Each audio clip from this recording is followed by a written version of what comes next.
Sales champions, it's good to be chatting to you again tonight, and I'm going to be talking a little bit tough tonight, or maybe dealing with a tough topic. And the idea behind it is not to make you get down and make you get demotivated. If anything, I'm looking to encourage and speak a little life into your sales career and into your practice. But sometimes we've got to speak the truth, and sometimes the truth comes with a little bit of pain. The reality is, and it is a reality, it's not a perspective, the reality is that it's been a very, very difficult year. A difficult year, maybe 13, 14, 15 months as COVID hit and as it gripped our planet. People have died. It's devastating to me. People have died. There are people watching right now who've lost loved ones, who've lost friends, who've maybe lost colleagues. And my heart goes out to you tonight. That is not a perspective, it's a reality. People have died. The leaders of our country and the leaders of business have had to make decisions to try and stem the tide of infections, and consequently we've had to go through shutdowns, which for people like myself have been incredibly difficult because I'm a total extrovert. I need to be seeing people, I need to be with people, but obviously shutdowns have impacted business. Shutdowns have impacted our clients' availability. People have gotten nervous about cash and consequently are a little bit slower to spend. Maybe they take a little bit more time to make decisions. And so in all of this, us salespeople have been expected to continue selling. We've expected to continue selling. We've had to. I don't have truckloads of cash sitting in the bank that I can draw on during this time. I've had to find a way to make sales. I've had to find a way to keep the business going. And there is another reality out there, folks, and that is that people, clients, you and me, have still been spending money. We've still been buying stuff. We've still been purchasing things. The real question is, have people been buying from you? Or have your competition managed to get in there, or has some other salesperson gone in and taken away what you considered to be a hot lead? It's also a reality that top salespeople in the midst of COVID have continued to perform.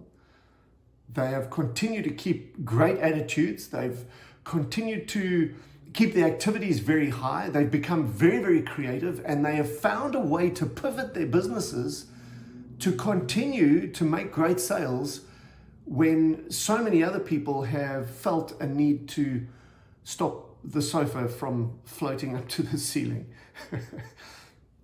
Top salespeople have continued to produce.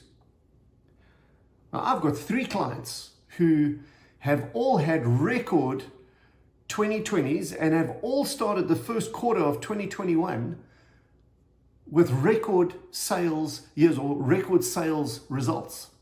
And I would love to tell you that the reason they've done this is because of me, and maybe I've played a role. I'll give myself a little pat on the back, but the reality is that these are outstanding individuals. All 3 of them are outstanding individuals, very high energy, great attitudes, and they have found a way to pivot. They have found a way to make a difference. They found a way to hit their targets.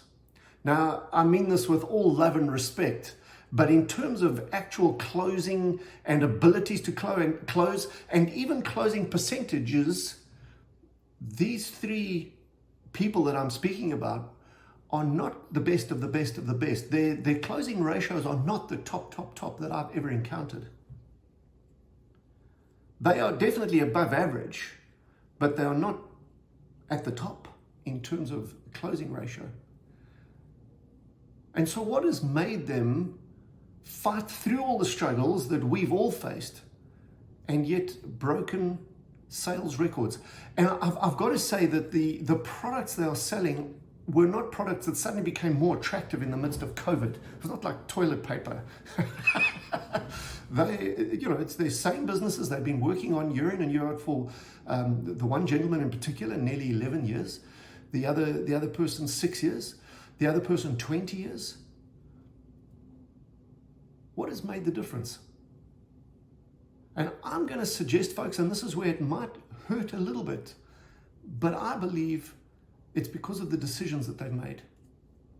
Now, Jim Rohn said once that you can either get better or you can get bitter. And I really am trying hard to not make this a heavy tonight, but there are a lot of folk who've chosen to get very bitter over COVID, and they have blamed the government. Whichever government was in, or whichever new government got in, they're blaming the government. They're blaming business leaders. They're blaming the population. They're blaming COVID. They're blaming everything that they possibly can. And they're not producing. Then there are other people who've decided, same problem, but they've decided to focus on getting better. They have a look at themselves. They've had a look at their businesses. They've figured out how they can pivot and turn challenges into opportunities. They've kept their activity levels up, and they've just continued to hit it out of the park. And I don't know that, in fact, I'm fairly sure that their lives have had the exact same challenges that everybody else has had.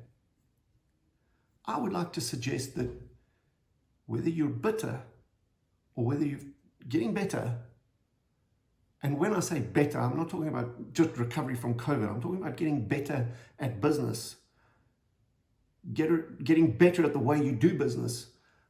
Bitter or better is a choice. It's not just a thing that we wake up one morning and we're all bitter. It's been a slow process of poor decisions. And we've allowed our chins to drop. We've allowed our vision to drop. We've let go of those dreams that have driven us so well and that have served us so well. We've suddenly let them go for a day, 2 days, suddenly turn into a week, into a month, into 4, 5, 6 months. And all of a sudden now, we're scrambling to try and find some cash. We're scrambling to try and find a business, try and find a job. And you know what? I understand all of that. But I just want to encourage you tonight. If you are feeling demotivated, if you are feeling bitter and you want to swear at me a little bit, that's fine. Do it, get it off your chest, get over it. But if you are demotivated, if you're struggling to sell, if you are in desperate need of a sales steroid to restart, reboost your business or your sales career, maybe it's time for you to change perspectives. Maybe you need a new perspective, and maybe you need to make some new choices. Once you have finished shouting at me, why don't you go and check out my 4 pillars of sales? It is a program that is really simple, really easy to follow. Anybody can get through it, and it provides you with a brand new look at a sales philosophy, as well as a number of very, very practical tools, which if you use, can boost your business dramatically, just like those 3 clients of mine, and put you back in the chase for those sales records that you had. I want to tell you, I've seen this happen where people have pivoted, they've got new ideas, and they've kickstarted their businesses in the midst of COVID. And these are not super duper superheroes with magical powers. This is everyday guys and girls who've just made a decision to get better and not allow themselves to get bitter. Once you get over being battered around, why don't you click like, click subscribe, but then go on out and check out 4pillarsofsales.com and just take a look. It might be something that could really assist you to get back on track and living the life that you know you deserve. Make the choice today. I believe you can do this. I believe in you. Go for it.